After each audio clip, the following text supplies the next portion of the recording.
Good morning, good day, good afternoon, good evening.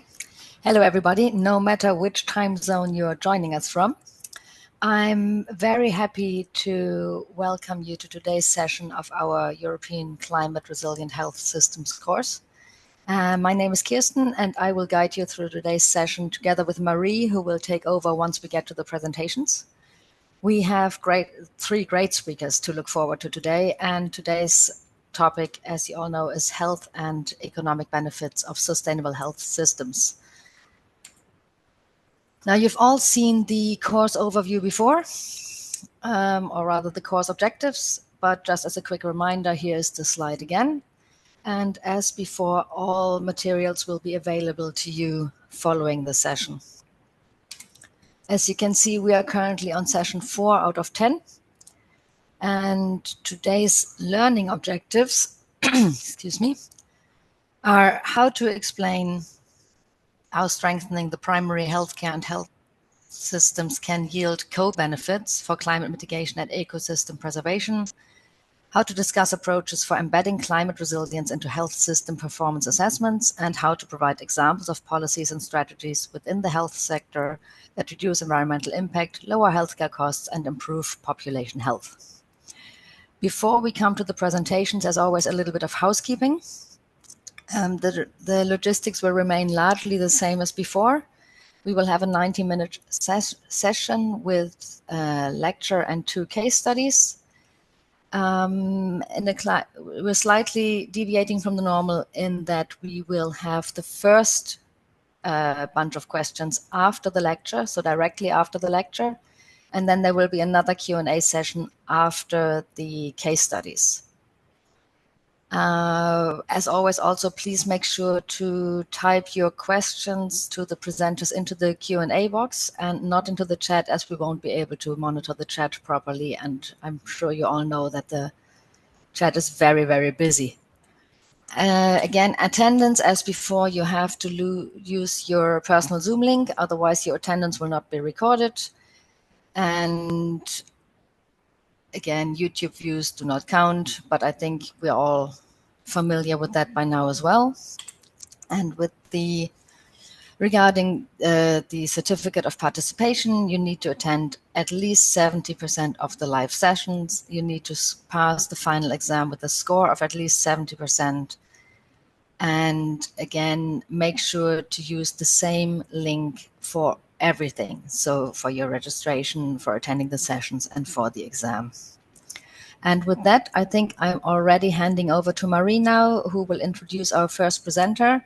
And I wish you all a very enjoyable session today. Thank you, Kirsten. Can you pass? Yeah, thank you. So welcome, everybody. So I'm Marie. I'm EU Affairs Officer at HOPE, the European Hospital and Healthcare Federation, and I'm your second moderator. So today we have 3 great speakers. We will start by a lecture from Dr. Dheepa Rajan, then a first case study by Professor Susana Viegas, and then another case study from Alison Maassen from EuroHealthNet. So to start, Dr. Dheepa Rajan joined the European Observatory on Health Systems and Policies in July 2022, before which she spent over 15 years at the WHO headquarters in various health system roles, covering national health planning, health system performance, participatory governance, and primary health care. She did an MD at the University of Göttingen in Germany, followed by a master's degree in health economics and policy from the UK, and completed her doctorate on traditional medicine in India. So Dheepa, I'll hand you the floor, and we're looking forward to your lecture. Thank you so much. And pleased to see the turnout here today. Today, I'll be talking to you about health systems performance assessment in primary healthcare and their role in environmentally sustainable health systems. And if we can go to the next slide, I'm going to start off already with a framework, but don't worry, I'm not going to go too much into detail into the framework. This is a health systems performance assessment framework. The idea here is to have conceptually the health system in one place.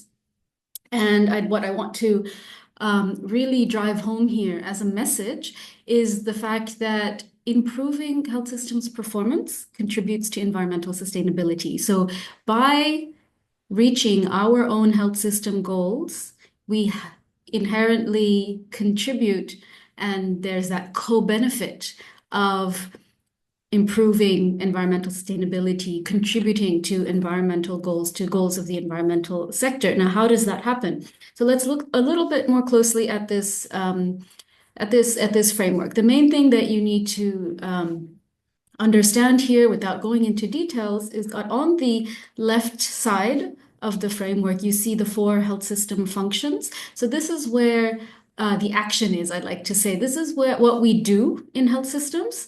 And on the right side of the framework is what we want to achieve, where we want to go. So those are the goals of the health system. So what we do is we do health financing, we do health governance, we need to steer the system, we generate resources like health workforce and medicines and infrastructure, and all of that leads to service delivery. So health services, all of that comes together in service delivery. And that's what we do. That's where our health policy interventions are. And we do that in order to move to the right side of the framework where you see a number of goals. And again, we don't have time to go into it in detail, but those goals are quite classic across the various frameworks that you'll come across. Access, quality. Of course, the big goal of the health system is to improve the health of the population, so health improvement. Equity, efficiency, these are all classic health system goals. And everything we do in the health system leads to that. Now, the main crux of this presentation, as I said earlier, is in the message is what I'd like to bring across to you is that by doing what we're supposed to do, and I'm going to focus on these 2 functions of governance and service delivery, because they're particularly relevant for the environmental sustainability and climate resilience societal overall goal, is that by doing what we're supposed to do anyway, in terms of health systems governance and service delivery, by strengthening the climate resilience thinking in governance and in service delivery, we not only reach our health goals, which is what you see further to the right, but we have that co-benefit of contributing to environmental sustainability. Now, what you see in this white box is really what goes on in the health system. And one message that I'd like to also bring across with this image is that what goes on in the health system, and by reaching our goals, we obviously contribute to broader societal well-being. That's our ultimate goal in a way. Why do we want to improve the health of the population? Why do we want our people to be healthy? Ultimately, because we want the well-being of society, and one key component of that well-being is environmental sustainability.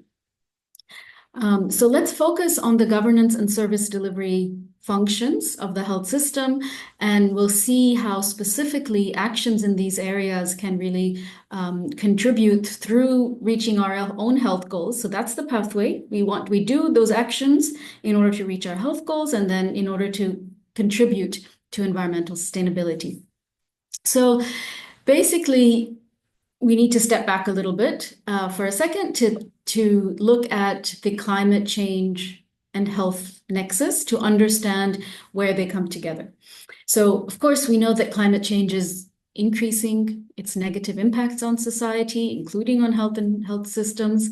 I'm sure a lot of you in the audience have read the recent Lancet Commission on Climate Change and Health annual report, which talks about the greatest global health threat facing the world in the 21st century. And in that report, out of 15 indicators monitoring climate change-related health hazards, 10 reached a concerning record high.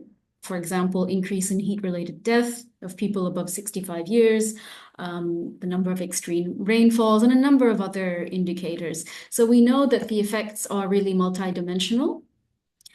But we also know, on the other hand, that within the health system, while delivering health services and patient care, that the health system itself is a huge polluter, that we produce, unfortunately, about 5% of greenhouse gas emissions globally per year. That's huge. That's really immense. And so we need to make huge efforts to reduce that carbon footprint.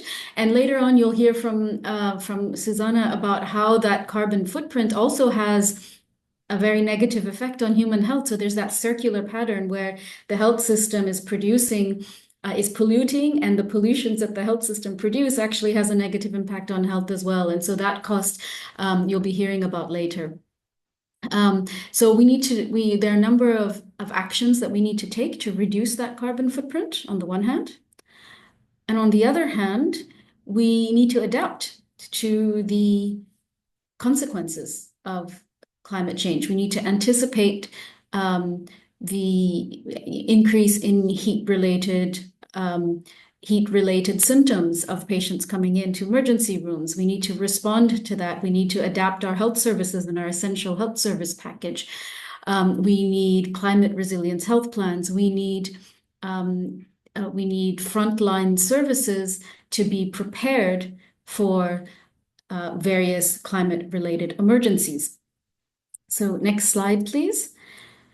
So as I told you, the action in the first slide that I showed you, the action is in those 4 health system function boxes, and I'm focusing now on governance and service delivery. So this is now a blow-up of the governance function of the health system.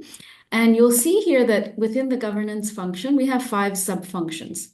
And basically, in order to have good governance of the system, we need these 5 sub-functions to be particularly strong.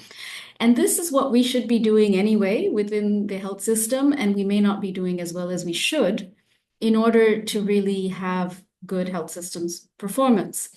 And you'll see that for all of these 5 sub-functions, by integrating climate resilience thinking into these 5 sub-functions, we have a positive effect on health systems performance, but we have that co-benefit also in terms of environmental sustainability. And for example, that first sub-function of policy and vision, here it's about climate consideration in overall national health policies, strategies, and plans. We know that this might be very easily said, but it's not so easily done to really integrate climate considerations into a health policy or health vision in a way that's actually implementable, where you actually have indicators to track progress. Recently in Austria, for example, you have a lot of climate change thinking integrated into the text of the plan, but nothing on the indicator side to actually track progress, showing that there is a little bit of a dichotomy there still in terms of really linking that policy also to action. Of course, here we're also talking about the national climate adaptation plans, which a number of countries are formulating and putting together, where health is integrated into a number of sectoral plans. Also within WHO, we do monitor. We have countries who report back to WHO as part of a WHO resolution and the follow-up to the resolution on these national climate adaptation plans for health. And in 2023, we have 43 countries who reported having such a plan, up from only 4 in 2022. So we're doing better in this area, and more countries are looking into ensuring that there is a climate adaptation plan, which also integrates health into the actions. Then we have the next subfunction, which is multi-sectoral and multi-stakeholder action. I hope you can see the screen very well. On my screen, I'm seeing this quite blurred, but I hope everyone else can see it okay. So multi-sectoral action is a key subfunction of governance, and we know that this is huge also, or this is absolutely key in order to address the climate resilience and in order to address environmental sustainability within the health space. Because what we need here is we need more collaboration between the environmental and health sectors. We need the health sector to be represented on national or subnational climate change committees. We need more MOUs between the different ministries, health and environment and energy. Some countries have an interministerial group on climate change and health to promote that nexus of health and environment working together. We know that often health arguments are what wins over skeptics in terms of action towards environmental sustainability. And so this can happen at global level with the COP conference, for example, the multi-sectoral action, but it also happens quite a bit at regional level, at national level, etc. And this is also about collaboration across all the relevant health programs, such as environmental health, epidemiological surveillance, vector and zoonotic control, water and sanitation sectors, etc. So the stronger multi-sectoral collaboration you have in a country, which is something that we need to do anyway to address, for example, social and economic and commercial determinants of health, the stronger structures that you have in place to also have that collaboration with the environmental sector, which we do for purposes of our own health goals, but it also has that co-benefit of impacting on environmental goals. Then we have the very important subfunction of population and civil society participation. And this is something which, not even looking at the climate and health nexus, it is something that we should be doing anyway for good governance. But we know we don't do it well enough. Very few countries do it very well, where we have meaningful representation, affected population groups. And in this case, when we talk about affected population groups, we're talking about women and children and indigenous people, communities that are most affected by climate change and the aftermath of climate change. We need much more engagement with these groups in order to find solutions on how to best adapt health services to the needs of such a population. And this is, again, I repeat that this is something we should be doing anyway, we should have been doing anyway in the past. And part of the reason why the health system pollutes so much is because a lot of these good governance principles haven't been held. For example, by closer participation with affected groups, we have much more efficient and targeted solutions, which hopefully mean less, more prevention, less chronic diseases, less usage of chronic disease medication, etc., etc.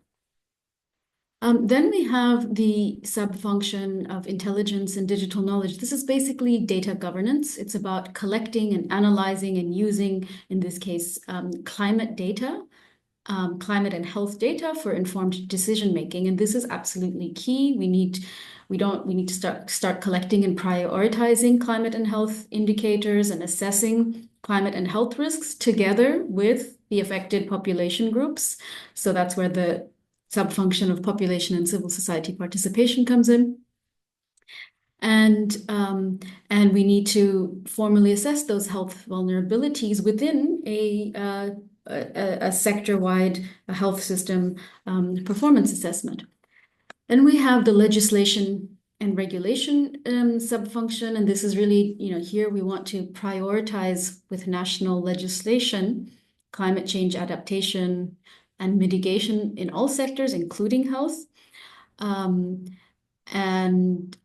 so you see with these subfunctions that governance is absolutely crucial to integrate climate considerations into policy dialogue, into decision making, and that political leadership and willingness at the highest levels is really at the heart of governance to address the health risks of climate change and to reduce emissions.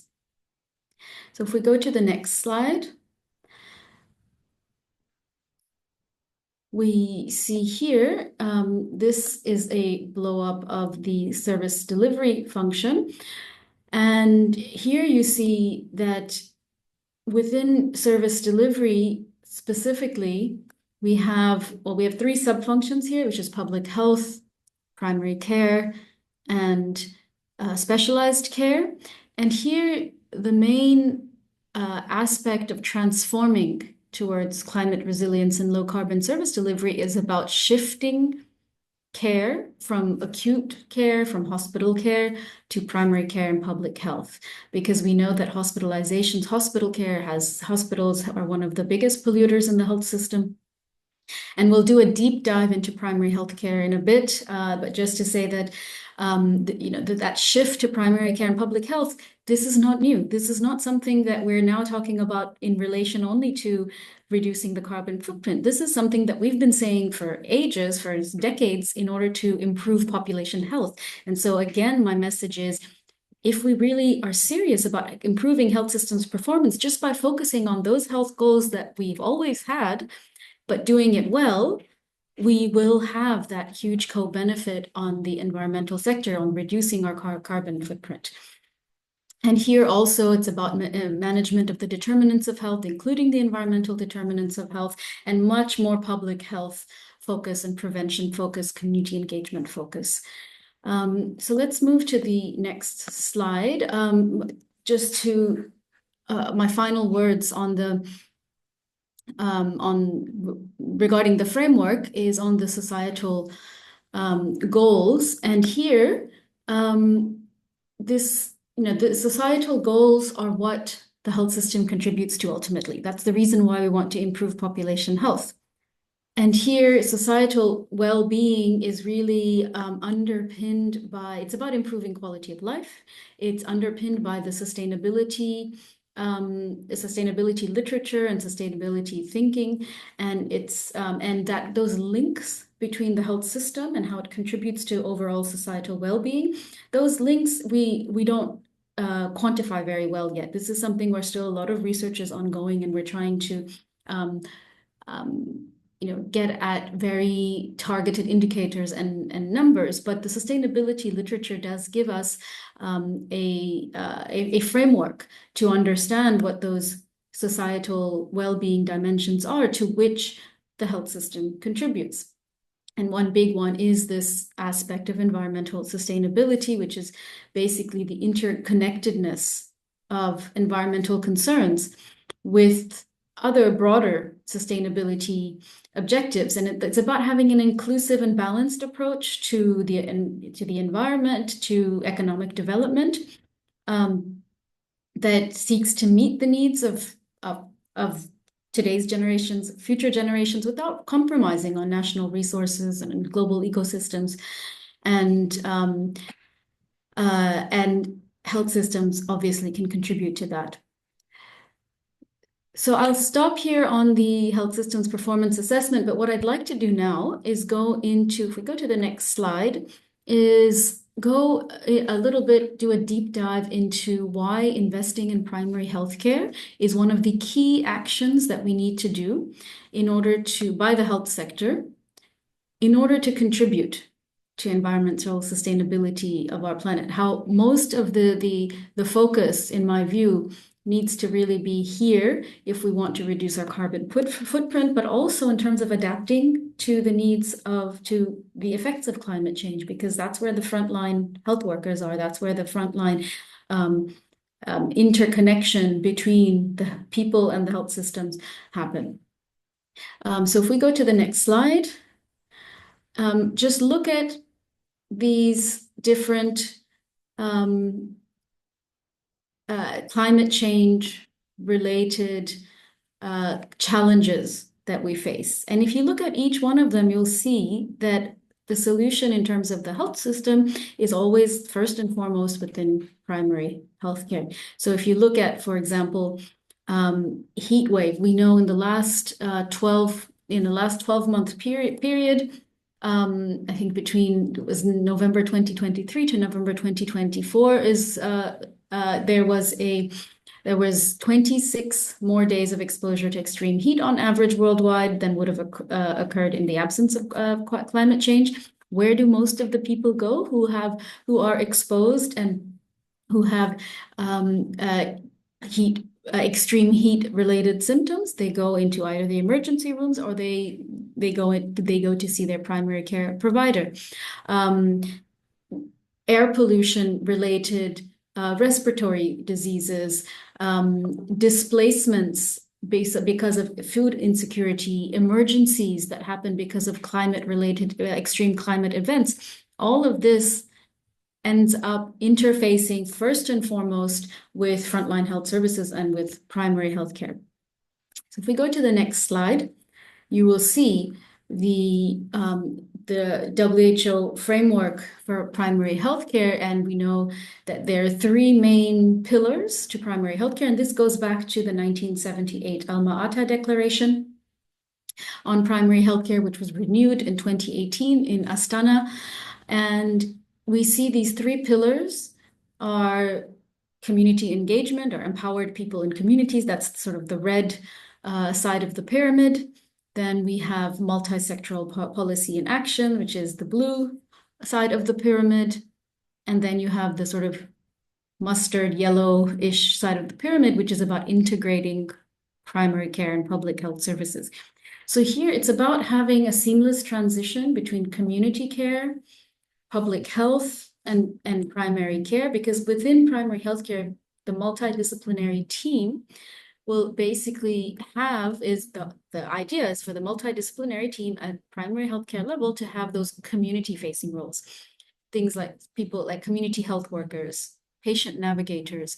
These are the so-called bridgers between the community and the health system. So they have insights of what's going on in the community. So for example, in terms of all of the climate change related newer pathologies that are increasing, they have insights into what's going on there early on. When it comes to emergencies, like the pandemic of the COVID-19 pandemic, it's there. It's within communities that you start seeing the first symptoms, and and you can detect what is going on in terms of the health burden. And so these community-facing roles or bridgers are absolutely key, and also in keeping those links to the health system and addressing and understanding the effects of climate change in communities and helping to find solutions to those effects. So primary healthcare is where essential and basic health needs need to be met.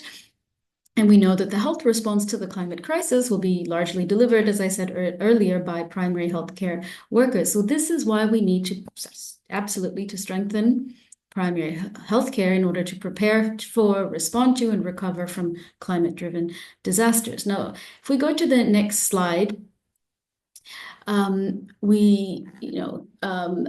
like to take these three components of primary healthcare: the community engagement, the integration of public health and primary care services, and the multi-sectoral action component, and break them down a little bit further for you in terms of how they actually lend resilience to the system and offer health security, and offer and help build climate resilience. So let's go to the next slide.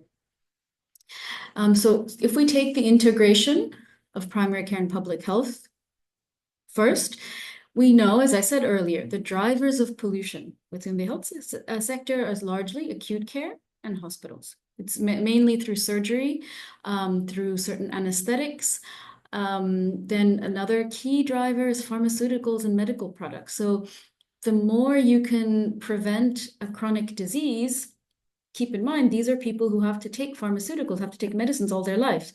Now, if you can prevent a large number of these chronic diseases to even occur in the first place, you are reducing drastically consumptions of pharmaceuticals, which then has a huge impact on the carbon footprint of the health sector.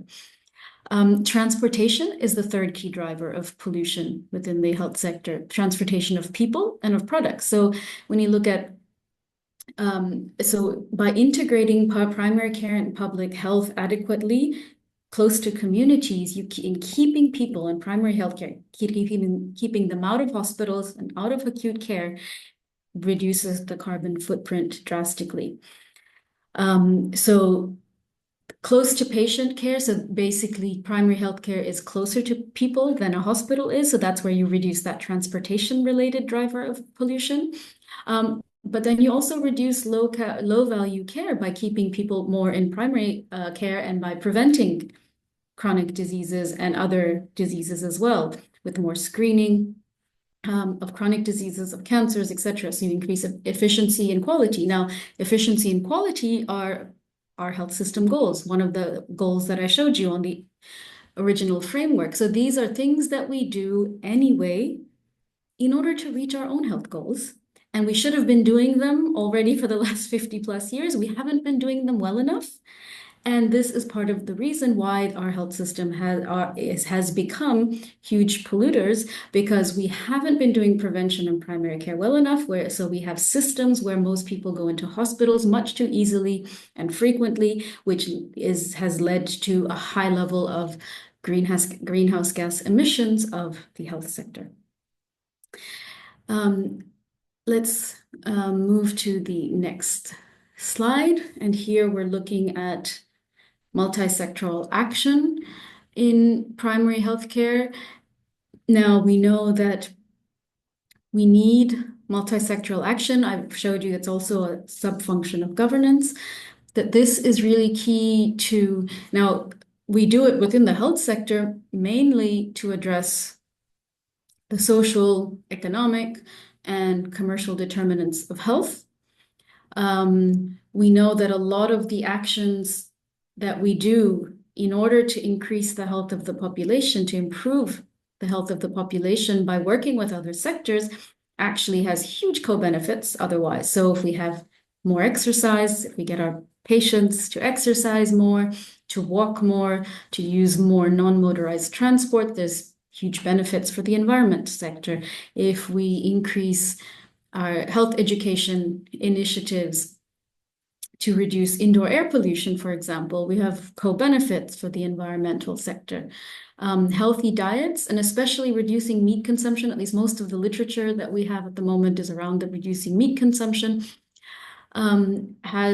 is good for your health, but has huge co-benefits for the environment. It has huge health benefits, we know, around cardiovascular health protection, reducing obesity, reducing microbial resistance.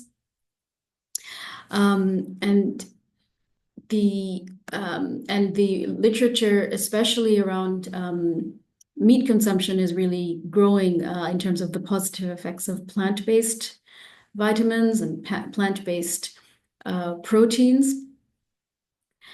And the environmental benefits are absolutely clear. We have more sustainable food systems in terms of less land, water, and energy use, which is needed for industrial meat production.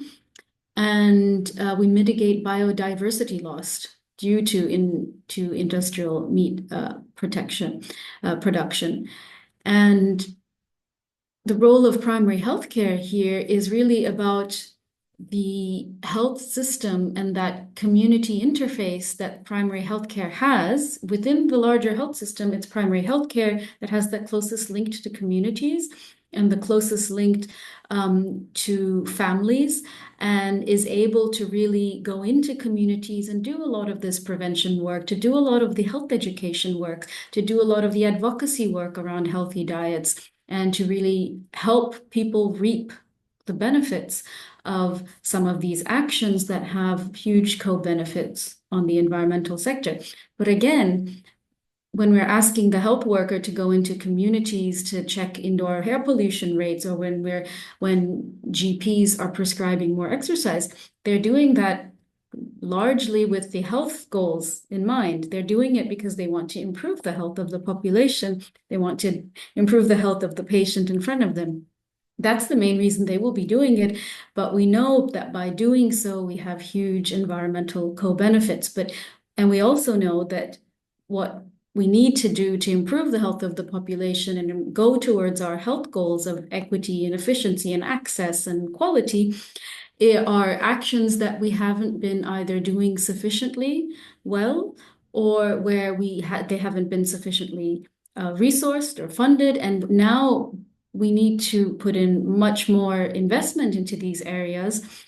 For example, moving care from acute to primary health care, and still, even then, we're doing it largely to reach our health goals. But now we have that added imperative of doing so because it also reduces our greenhouse gas emissions. It also has that environmental co-benefit, and we contribute to the sustainability of the planet. Then the next slide, we're looking at community engagement. And here, this is a key aspect of primary healthcare. Again, this is really where communities engage, communities and the health system comes together. It's primary healthcare. And those community-facing roles within primary healthcare teams that I told you about are critical for more prevention activities, for more health education, and a deeper understanding of how the health determinants, the socioeconomic determinants are really affecting communities. And that can help us reduce the carbon footprint. But at the same time, community health facilities have a vital role in fostering self-organization and self-governance amongst residents, while also helping to build networks of support for medical and public health issues at various levels.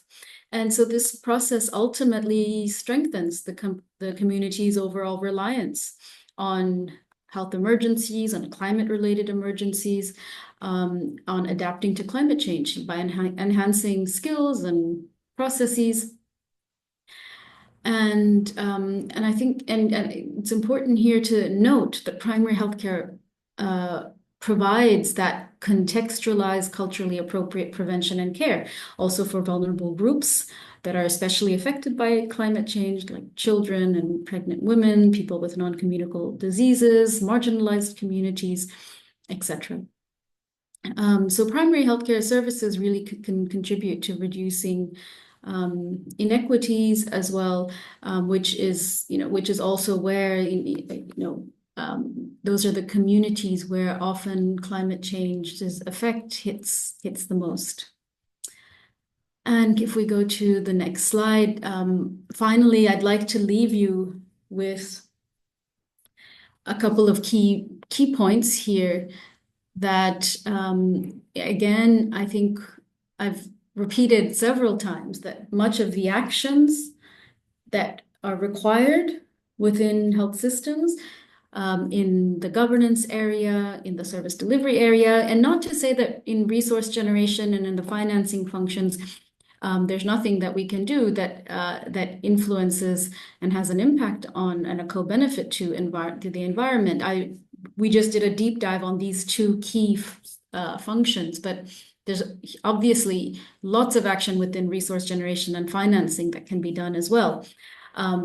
But those actions are things that we would be doing anyway, that we should be doing anyway, really, to improve the performance of the health system. But by doing so, we will produce that co-benefit for climate resilience and environmental sustainability. The thing is we haven't been doing it well enough, and we need to do it better, and we need to really invest in a health system that is focused on prevention and primary healthcare and prevention, and a health system that is clearly focused on improving the performance of the system, on reducing inefficiencies, reducing waste, and increasing equity. And a key action around there, and obviously there's a lot of different actions that one can do. I focused very much on strengthening primary healthcare because that is where, if we get that right, we've already come a very long way. But there is a lot more that we can do, of course, but this was just, this I think is one big focus. And this is also where we still haven't really achieved it. We haven't gotten there yet. There's so many countries that are now moving towards trying to strengthen their primary healthcare level. And especially now, if we look across Europe, most of the health reform that's happening across the region is really about strengthening primary healthcare, moving people towards primary care providers, moving them towards more preventive services and public health services. And I think maybe a final point that I'd really like to bring across is that the process of HSPA, so health system performance assessment, needs to be a participatory one. We spoke a lot in the last few slides about community engagement and civil society participation, which is absolutely key, especially in view of increasing climate resilience of society and of the health system. We need to include marginalized and vulnerable voices into that assessment process. to make sure that those environmental considerations, the details and the of how climate change is affecting communities is really brought in more strongly into HSPA. And in countries where we see that happening, it's a win-win for both sides, for both communities and for the health system to be properly adapted to the effects of climate change and to be more climate resilient. And if we go to the final slide, just to say that our website, the European Observatory Health Systems and Policies, we've done a series of webinars on the Sustainable Development Goals, on co-benefits. We have a number of policy briefs. We also have that primary healthcare publication, which I showed earlier in one of the slides. It's all on our website. You can also sign up to our newsletter and receive any updates from our side. Thank you very much. Thank you so much, Dheepa, for this very interesting presentation. So now we have some time for questions, and there were a lot. So I'll start with the first one, which was from Trushar Parmar. How can we effectively quantify the impact of climate resilient health interventions to provide policymaker and investor with actionable data-driven insights for informed decision-making in health financing? And given the complexity of measuring resilience and its outcomes, what methodological approaches or framework could enhance the evidence base while maintaining practical feasibility? So a big question. Yeah, well, there's about 5 or 6 questions in that one question. Okay, but let me break that down a bit. I think first of all, we need to measure in the first place, and we're not doing enough of that. We need to look at some of these interventions that we're doing in order to adapt to make the health system more adapted to climate change. On the one hand, what we're doing a little bit better is starting to measure the carbon footprint of the health system. So that's now been more integrated, for example, in the Lancet Commission on Health and Climate Change. But the other way around, we haven't been measuring it enough, and so we need to start looking at that much more closely and looking at evaluating those interventions, which we have methodologies like the health systems performance assessment methodology to evaluate such interventions, and loads of different methodologies. What we need to do is link that to the evaluation of those interventions to climate resilience, and that jump still needs to be made. What we also need to do is, and the first step of doing that is to conceptualize resilience. And I think there's a lot of work out there being done, or that has been done since the COVID crisis, especially, which is conceptualized resilience. If that's of interest to you, we have a whole handbook on measuring resilience from the European Observatory, which is on our website. And basically what we've done is we've gone to a number of countries within the European regions and tested this methodology to measure resilience. And most of the conceptualization, how we've conceptualized resilience, is very much linked to the health system performance assessment framework that I showed you. I didn't go into so much detail, but on that framework, you will see, you saw many dotted lines and solid lines all over the place, linking the functions and the goals together. And we call those lines performance and resilience links, because it's how the functions and the goals come together in the way we operationalize the health system is what provides resilience. And that was the basis that we took to then measure resilience in the pilot countries that we looked at. So if that's of interest to you, please do go onto our website. I can put the link to the resilience testing handbook that we launched last year into the chat box. Yes, that would be great. And also everyone who had problems looking at the framework on the slides, just a quick reminder that the materials are all available on the course website, so you can just have another look there. I have a question from Desiree. In the PHC model, does multi-sectoral policy and action include collaboration with nutrition, WASH, education, and other sectors?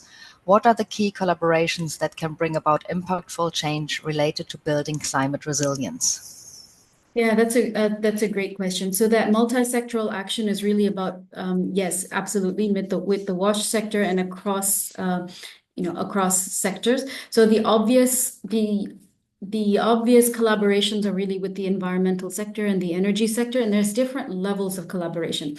So there's macro level collaboration, which is really at the national level and involves, for example, laws that you may want to pass and interministerial committees, etc. That's a level where primary healthcare actors, those stakeholders working in primary healthcare, don't really have access to. That's not where their action is. However, in countries that do really good multi-sectoral collaboration, there will be linkages made between the different levels. So that's the macro level. And then there's, of course, a meso level, but the micro level, which is where primary healthcare really is relevant, and there it's really about ensuring that you leverage your closeness, your proximity to communities to address the socioeconomic and other determinants of health. And there's some of those issues that can only be really addressed more at the macro level, like the commercial determinants of health.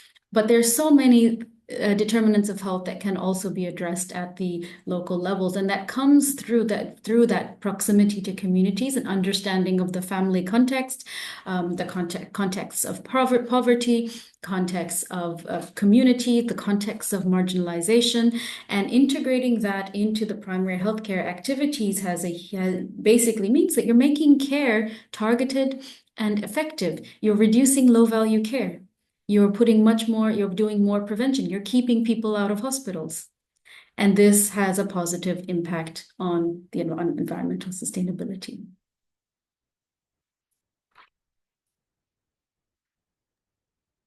Thank you so much for this. I think now we can move to the case studies, but thank you very much for joining Thank and you. for the interesting lecture. So next, I wanted to introduce Professor Susana Viegas, who is a professor and researcher at the Nova National School of Public Health in Portugal, and she's a member of the Comprehensive Health Research Center.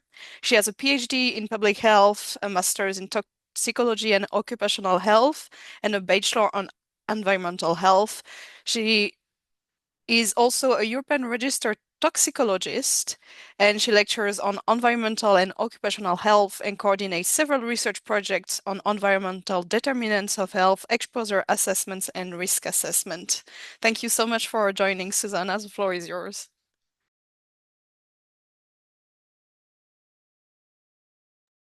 Sorry. So, hello everyone. Thank you so much for this introduction.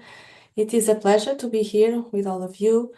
So, my presentation is entitled The Impact of the Health Sector Emissions on Human Health. And it is based in this paper that we published last year.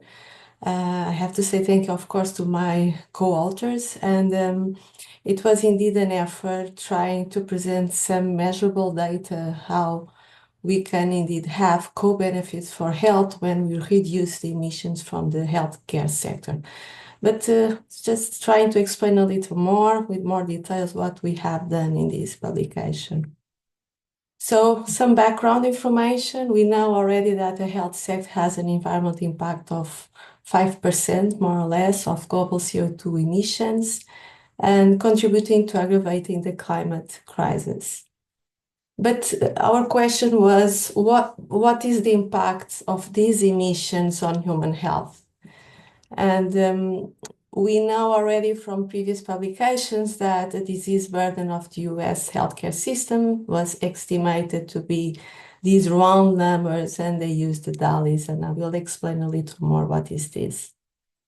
Also, the Lancet Countdown presents a worldwide estimation of 4 million DALYs annually, basing only on the emissions of PM2.5 and ozone, these two important pollutants when we are talking about air pollution. But what is DALYs and what is this kind of concept where we try to quantify a specific damage to our health? So this is the burden of disease and is calculated using the disability adjusted life year. And this has mortality and morbidity combined. It represents the loss of the equivalent of 1 year of full health. And it is something that is being used more and more to make a health impact assessment.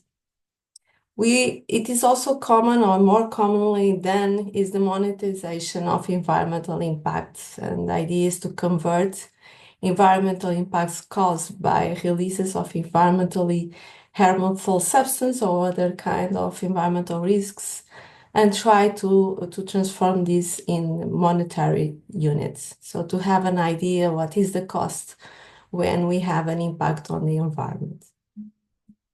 Now, this is being used more commonly, and it can be an approach, tools that we can use to monetize or to quantify and monetize the costs of, for instance, emissions like the ones that I'm talking now.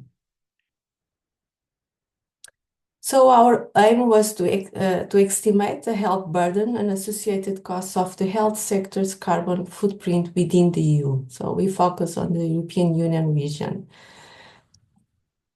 And of course, you can have a more detailed view on the methods that we use, but generally we calculated the DALYs and associated costs based on human health damage factors that I will explain in the next slides what are these ones.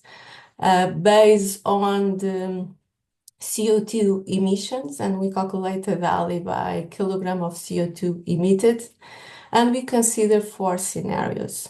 So first one on high growth, S2, a second scenario baseline, and the third scenario as a low growth. This is commonly used also when we want to characterize the economical growth or the evolution of economical trends, let us say like that. But we also consider a 4th scenario, and I think this is the new one. We try to put in place and imagine if we are able to implement the target that the EU has for reduction of 55% of greenhouse gas emissions. So we bring this 4th scenario to the table just to be aware that this is indeed a target set by the EU. And what will happen if we manage to reach this target that is indeed well needed. So here's some information where we were collecting the information that we use for our calculations and estimations, and of course there are more details in our publication. So based on our estimations and based on the baseline scenario, we identify, for instance, that Germany has the higher DALYs. And here we can see this kind of how it was the distribution of DALYs based on this baseline scenario. But this is a way to show the information and a way to present our numbers. But we also have interesting graphs, and here you can see the health damage factors that were considered for our estimations. So these are the impacts that we believe is more easy to relate with heat stress and coastal floods. And here you can see the DALYs, and based on the 4 scenarios that we consider, it's easy to understand the 4th scenario, the one that is the EU target, the one that results in lower DALYs. And this is indeed something that is really is easy to understand based in our results. So this should be our target, not only at the EU, but worldwide.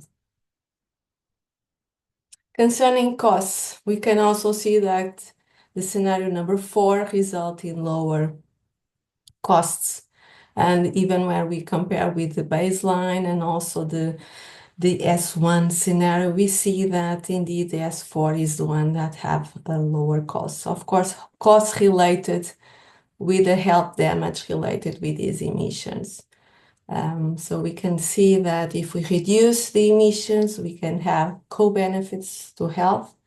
And one of those is the reduced diseases and reduced costs related with the health damage.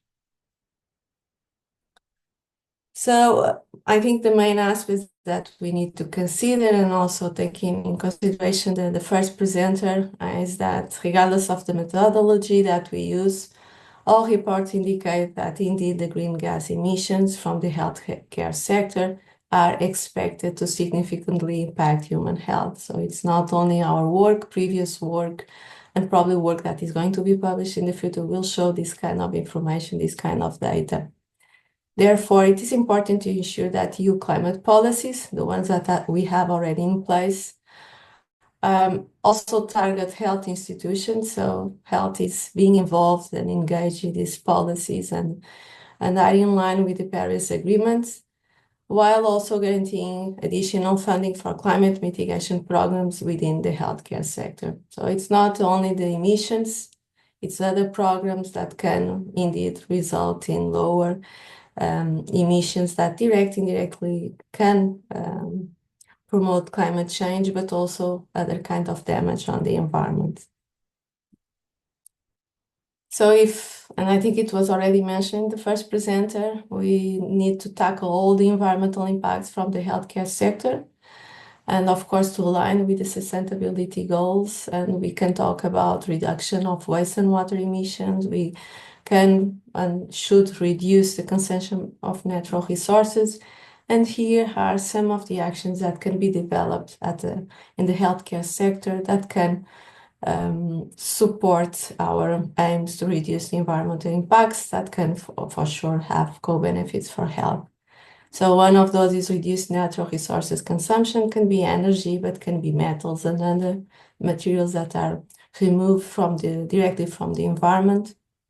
Produce less waste and promote circular economy. What can be reused, again, should be promoted, and this should be also a reason to choose specific material that can be reused in the process, in the clinical intervention, of course, taking in consideration patient safety issues.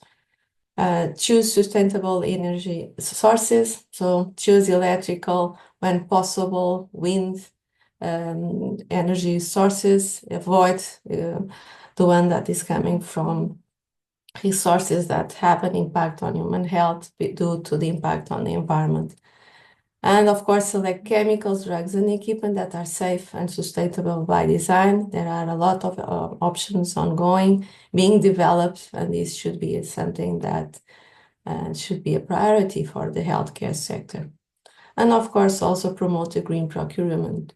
Try to choose suppliers that have the same rules in place, that have environmental policies in place, and that can have or already have these programs being implemented in their ongoing activity. So if I may present some of the main conclusions, let us say, of this short presentation of this case study is if we can guarantee a sustainable healthcare, if the healthcare system is not sustainable environmentally, so we have seen that no, we have to develop actions, programs that reduce emissions and impact on the environment, because these for sure will reduce the impact on human health. So there is a co-benefit for all these measures when they are taken in place. My other questions that it is also easy to answer is, are there co-benefits for health from environmentally sustainable healthcare? And of course, the answer is yes. So I think this is my main message. The publication was a way to present that main message, that numbers show that we need to invest more in a more sustainable healthcare in the environmental sense, and with that we will have, of course, co-benefits from human health, reducing also the costs related with those diseases. So thank you so much for your attention. I'm happy to answer questions that are presented. Thank you. Thank you so much, Susana. We'll keep the questions for the end after Alison's presentation. So please stay with us for this. So now we'll leave the floor to Alison Maassen, Alison is a program manager at EuroHealthNet, where she contributes to overall management activities, oversees EuroHealthNet's contribution to various EU-funded projects, and support the practice platform. She holds an MSc in Public Health from the London School of Hygiene and Tropical Medicine, as well as a BA in International Affairs and Anthropology from the George Washington University in Washington, D.C. And along with current work in Europe, she has also worked at global and subnational levels with policymakers, health professionals, community leaders, researchers, and other stakeholders in the Americas, the Middle East, and North Africa, as well as Southeast Asia. Thank you so much for joining us, Alison, and the floor is yours. Thank you. Oops, I've already changed the slide. Well, thank you so much, Marie, and thank you so much to Dheepa and to Susana for their excellent presentations. Good morning, good afternoon, good evening. It's been amazing to see all the different countries that are represented in the chat. It is really a global audience, and it's an honor to be here today on behalf of EuroHealthNet.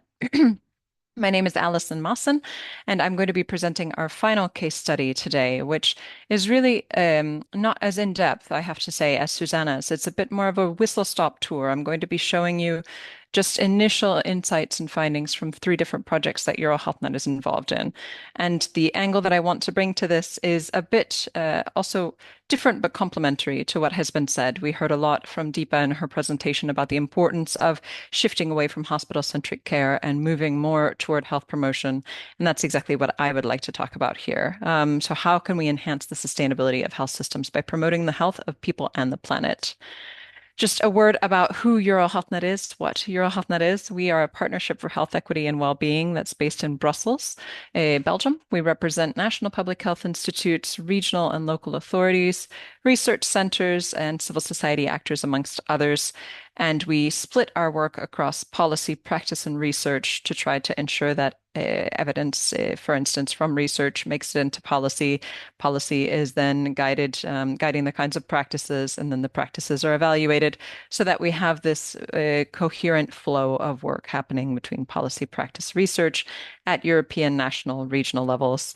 And the common thread that runs across all of our activities is an effort to improve and sustain health and reduce health inequalities within and between European countries. So today what I would like to cover with you is, again, this idea of looking at health promotion and health equity to help reduce the burden on health systems. So we've heard some of this, but I want to really reinforce that message. I think that's so essential. We'll look a bit at some co-benefits for planetary and population health, some case studies. And then I don't want to forget the health system, of course, because it is essential. We're here because we're talking about the health system. So coming back to those frontline workers that Dheepa mentioned, the health professionals, and how they can be a sustainability champion.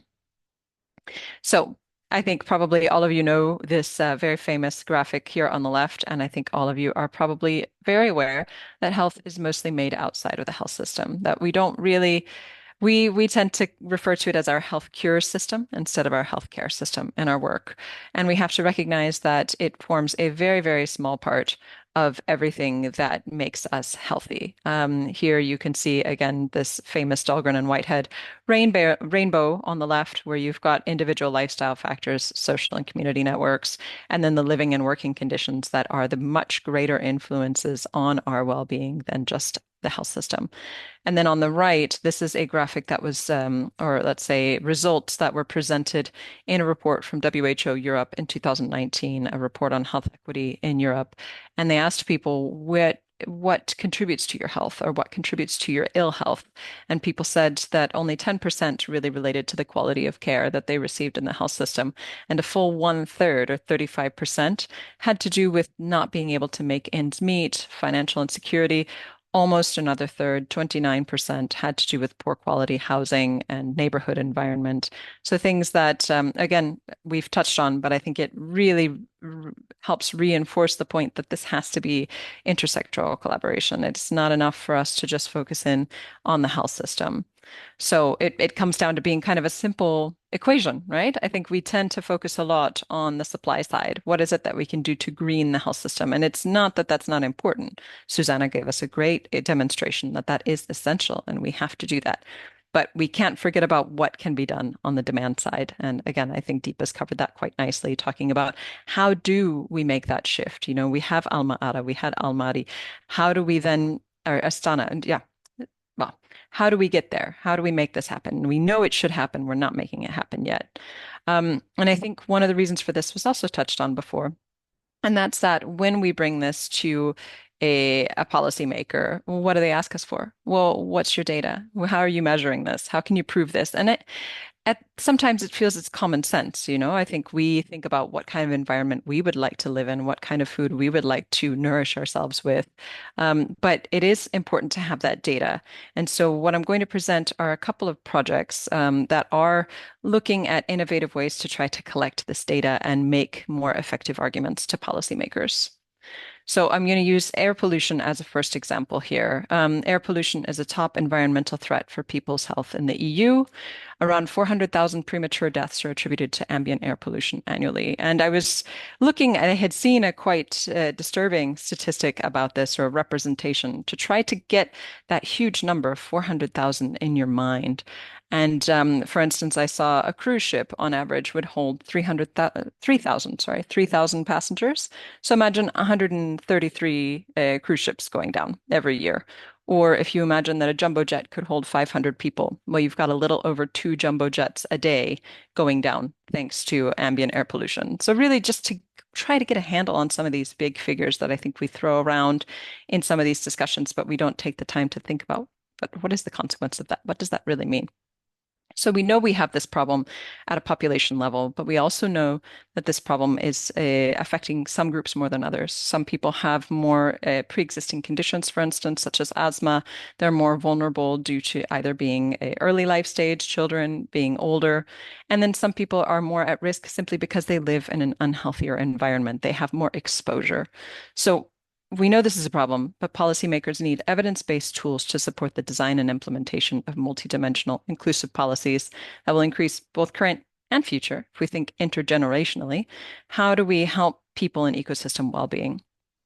So that's what this project, Best Cost, is trying to do. This is a 4-year EU-funded research project. It's under the Horizon Europe research program. And they're aiming to improve the methodologies to understand the socioeconomic cost of environmental stressors. Here, they're looking both at air and at noise pollution. And what they're aiming to do is contribute to improved policies and practices to reduce the burden of disease and enable everyone to live and work in environments that are more health promoting, equitable, and sustainable. And there's a website on the screen. I hope, you have these slides, so feel free to check it out. And so how are they doing this? Right now, they're still very much in the process of developing their methodological framework. This is a multidimensional index that highlights socioeconomic and material aspects of deprivation or of inequality that are relevant for healthcare planning and resource allocation.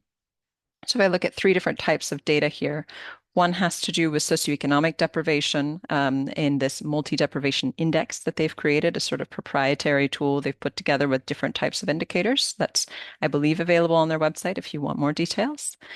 And then exposure to environmental factors, so particulate matter, nitrogen dioxide, noise from roads, railways, aircrafts, and then combining all of this, of course, with health outcomes, morbidity, and mortality.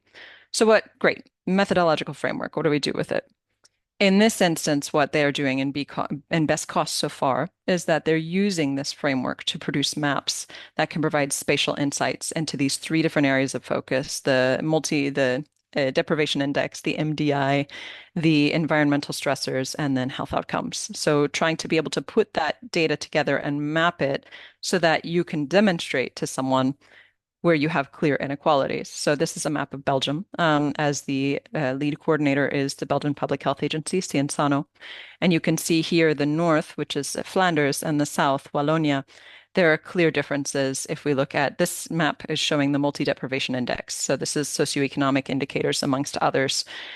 Clear differences, clear inequalities between the north and the south of the country. So already taking this kind of clear information to a policymaker and saying, now, what do we do about this? Here we can illustrate that this is the case. This is something we can measure for. And if you can measure, then you can work on it, right? So then changing a little bit, this is just, again, initial what's coming out of best cost. So if you'd like to know more, you can visit the website. Feel free to get in touch with me. I'd be happy to connect you to the right people. But I want to talk about another project as well that's also taking on this question of environmental stressors. And that is a project called Resonate. This, again, is another that's funded through the Horizon Europe research program. And what they're trying to do here is address negative environmental stressors, but also look at positive nature influences. So it's a bit both things, no?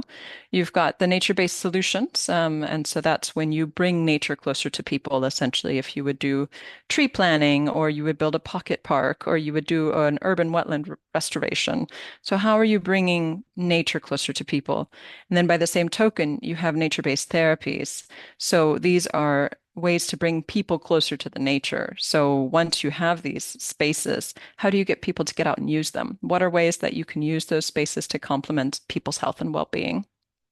And what this project is particularly focused on is 9 different case studies that are taking place across Europe. And they act at each level of this pyramid that I'm sure you're familiar with, where you have the primary prevention, the health promotion, primary prevention, health promotion. Then you've got disease prevention at a secondary level. And then you have the tertiary level, which could be really considered already treatment.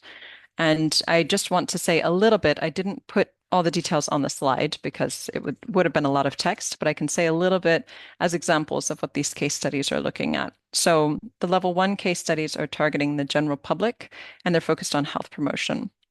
One of these is happening in Plovdiv in Bulgaria, and they're conducting a prospective longitudinal study monitoring 1,500 individuals over a 12-month period.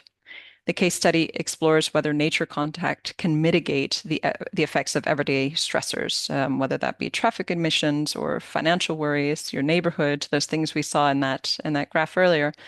And what are the biopsychosocial mechanisms that underlie this? And I think this is the key for the measurement. How are we actually then measuring what's happening on the level of the individuals participating in these different case studies to demonstrate quantitatively that this is making an impact? Because again, common sense tells us I feel better if I go out for a walk in the park for 15 minutes. But have I measured my cortisol stress levels to prove that? So that's the kind of thing that this project is actually doing to demonstrate that these are valid solutions that we should be taking up more. At the level 2, as I mentioned, there's a focus already on at-risk populations, and this is more of a disease prevention orientation.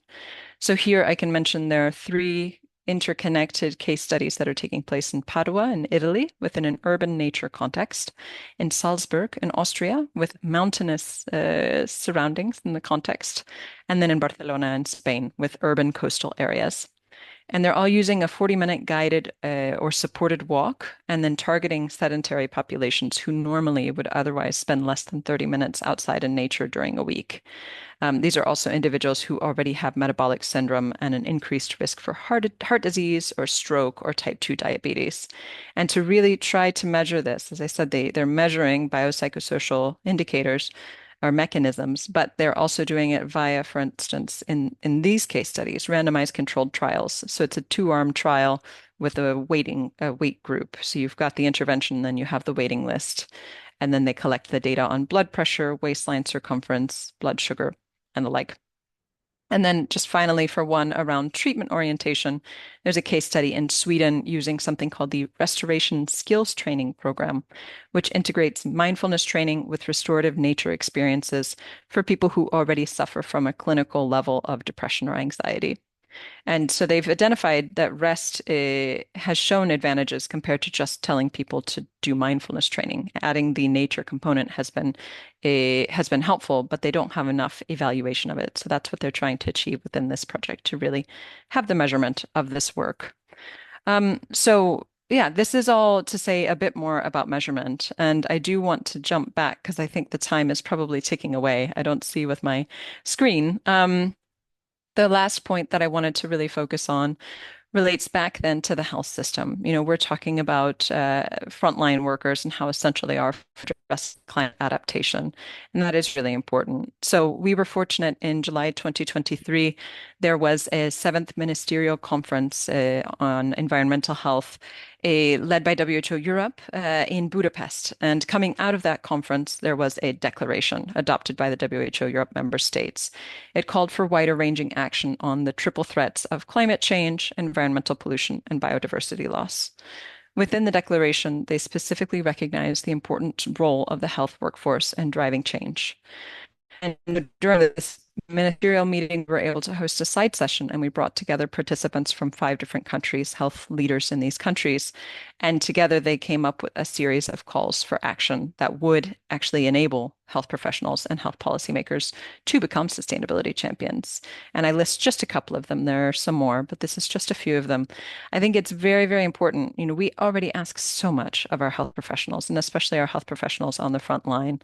And so the burden of responsibility should not be on health professionals. I don't know of you who are joining here in the course, probably, joining of your own volition. That's wonderful. And it's great that you've been able to make time and prioritize this. But we recognize that that's not something that every health professional can do.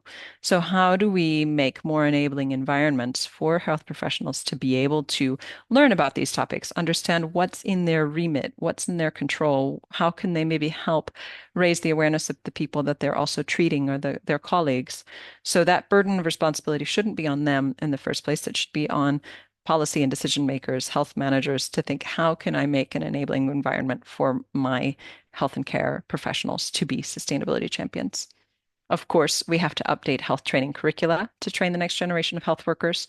They already expect that sustainability should be there, so the curricula should catch up to where people's expectations are in the cases where it has not already. And then, as we've been saying ad nauseum, we have to champion health promotion and disease prevention as a key to sustainability. If we reduce the burden of disease, then we reduce the environmental impacts of the healthcare system. Simple as that. Then I just wanted to then mention this final project that's related to this. This one is one more EU-funded project through the Erasmus Plus program. And it's called Be Well. And what Be Well is attempting to do is support exactly this effort of upskilling and reskilling the European health workforce, specifically around both the green transition, which is what we're talking about today, but also the digital transition that's happening in the health ecosystem. It's so much to keep up with. How do you stay on top of all of these things? So the project is attempting through building a comprehensive curricula and training programs to help address different skill mismatches and strengthen competencies around these emerging areas, both for today and for the future.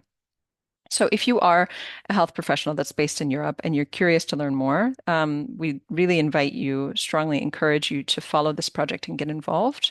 So there's right now an open or an online public consultation on the Be Well skills strategy. The link is here. Again, I think I've seen in the chat that you all have access to these PowerPoints, so please feel free to check it out. And there will soon be a policy brief both on digital skills and another on green skills. And those were developed by Deepa's colleagues at the Observatory with support from the Be Well Consortium. And those will be coming out very soon. So I hope that you'll be able to pick up some more information from those. One last call to action that I thought might be relevant for all of you that you might be interested in is that the WHO released a call around air pollution and its links to climate change in late January. So if you are really passionate about these topics and you'd like to get more involved as a sustainability champion, do check out the QR code that I've put here on the screen. And with that, again, conscious of time, I will close. But I want to thank you very much, and I look forward to any questions you may have. Thank you so much, Alison. And no worries about the time. You're actually pretty good. So we have 10 minutes of questions for you and Susana. So nice of you, Susana, to also join us. I think we'll start with a question for you, Alison, and then Kirsten will be back for a question to you, Susana. The first question we had is from Alex. Are there any existing frameworks or methodologies for calculating healthcare interventions, carbon footprint, costs, and patient outcomes? And you think that's more for me or more for Susana? I would think that might be more for Susana. Well, if you prefer to switch questions, that's fine. Or you can answer, like both can answer. Yeah, I can give a try. Thank you for the question.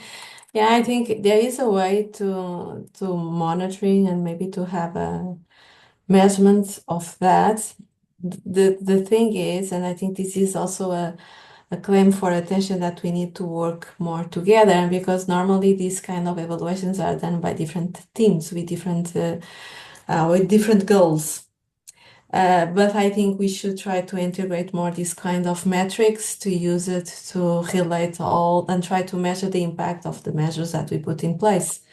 Of course, if I think they can be related, if the clinical choices are based on sustainability, let us say like that, or taking also in consideration this aspect, for sure, direct and indirectly, it can bring also advantage for the patients.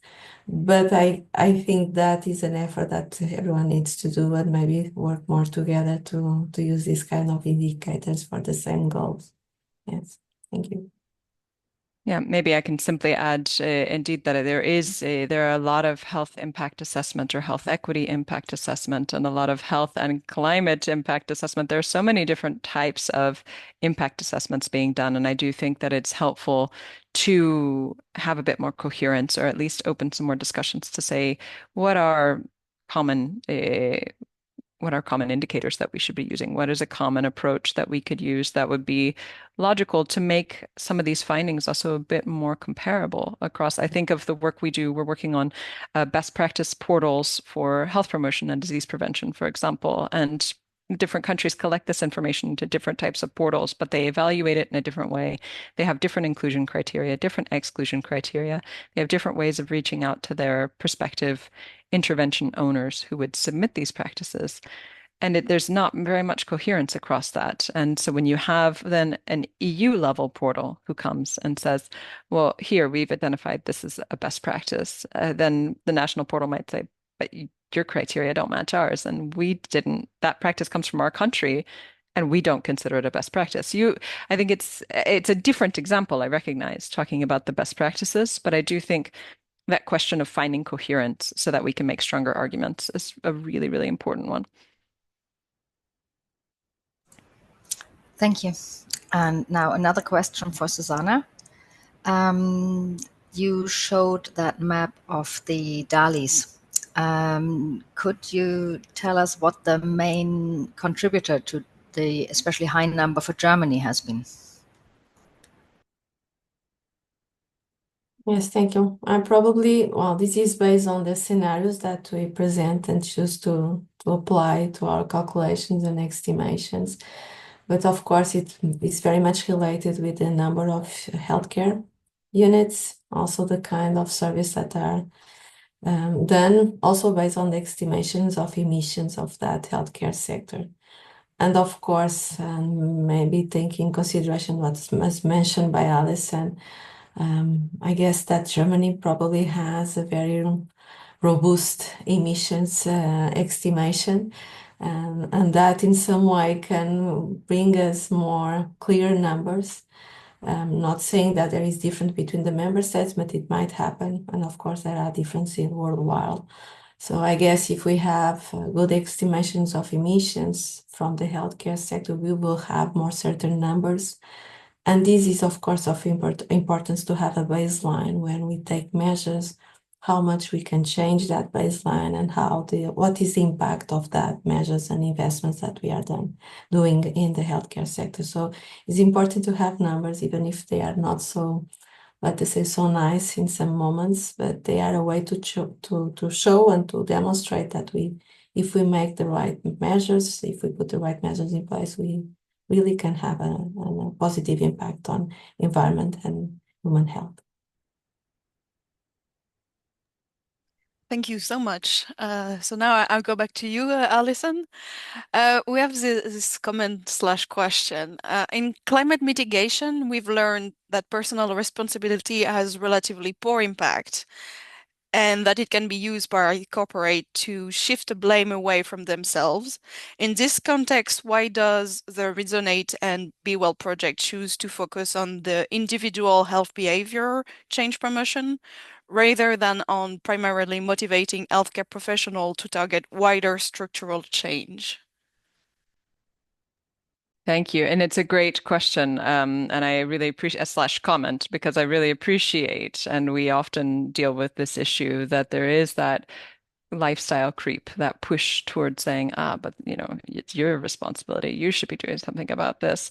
And I think it's not so much a question within Be Well, because Be Well is oriented very much around training and curricula. But I see the question toward Resonate and how then, why are you looking at individuals? And I think, I'm not our lead work, I should say, working on this in the project. I have another colleague who's actually in a meeting of best cost today, which is why she could not present the work herself. But I think that what is important to have is that data coming from individuals to demonstrate proof of concept. And then to say, now understanding the proof of concept clear that nature-based therapies are a good therapy, something that we should be prescribing. We should be doing more green prescriptions. Then you take it to the systemic level. Then you say, here, this is a demonstrated tool that we should have in our arsenal, something that we should be able to use and prescribe. And this is, green prescription that we're talking about in this instance, but social prescribing as a wider field is also an incredibly important and interesting field where we should be looking at how can we better support different links with other people in the community, just all that potential for this as really health and all policies in practice. But I think it is still a relatively new concept. And I do think that policy and decision makers tend to put a high request for proof and data on people working in the health promotion space because it's not the status quo, changing people away from the status quo.